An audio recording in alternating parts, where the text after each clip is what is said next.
Dilansir dari Kamus Sosiologi tahun 2012, karya Agung Triharyanto dan Eko Sujatmiko, diskriminasi didefinisikan sebagai sikap membedakan secara sengaja terhadap golongan-golongan yang berhubungan dengan kepentingan tertentu.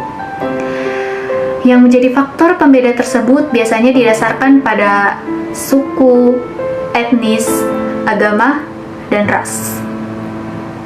Diskriminasi cenderung dilakukan oleh kelompok mayoritas terhadap kelompok minoritas.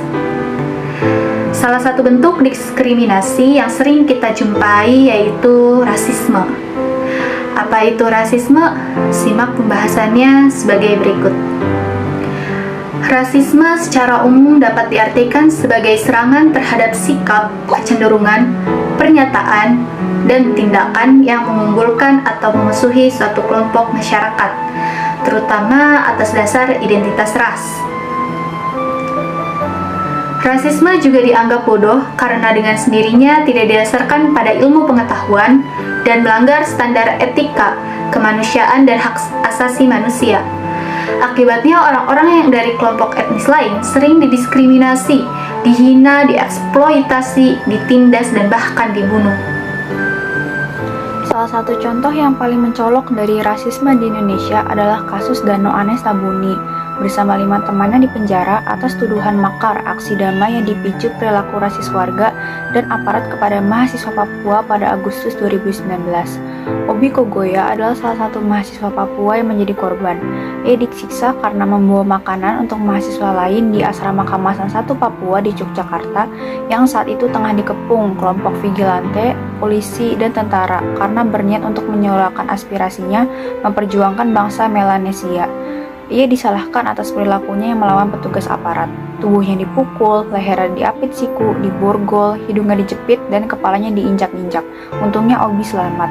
Dia kemudian tetap ditahan dan dipenjara selama 14 bulan. Insiden itu dipublikasikan secara luas melalui foto yang diambil oleh fotografer lepas untuk kantor berita Prancis AFP, Suryo Wibowo. Polisi mengklaim kepada konferensi pers bahwa tidak ada kekacauan di TKP dan bahwa berita dan foto yang tersebar di media sosial adalah hoax. Mengakhiri rasisme merupakan tugas kita baik secara individual maupun kolektif. Sebuah gagasan yang menentang Eurosentrisme yang diusulkan oleh seorang antropolog sosial budaya bernama Franz Boas dapat membantu kita untuk melakukan hal ini. Ia berpendapat bahwa budaya bukanlah sesuatu yang mutlak. Standar norma suatu budaya tertentu tidak selalu bisa berlaku untuk mengukur budaya lain. Franz Boas mendorong pemahaman demokratis tentang budaya dan ras yang menghormati perbedaan sehingga tidak ada satu kelompok pun yang dianggap lebih tinggi atau paling unggul dari yang lain. Tingkat individu dalam mengatasi perspektif rasis dan menghentikan perilaku rasis dapat dimulai dengan cara mengubah pandangan dan cara pikir kita. Kita harus mulai menetralisir konsep tentang diri dan mulai memperlakukan setiap orang secara setara, tanpa peduli apapun warna kulit mereka. Hal ini juga dapat dimulai dengan berhenti percaya terhadap supremasi kulit putih dan mengakhiri pandangan yang minor terhadap sesama kita yang berkulit gelap. Organisasi-organisasi juga harus secara aktif mendukung orang-orang dari kelompok secara historis yang pernah tertindas karena diskriminasi berbasis ras dan seringkali tidak terwakilkan dalam berbagai bidang kehidupan politik.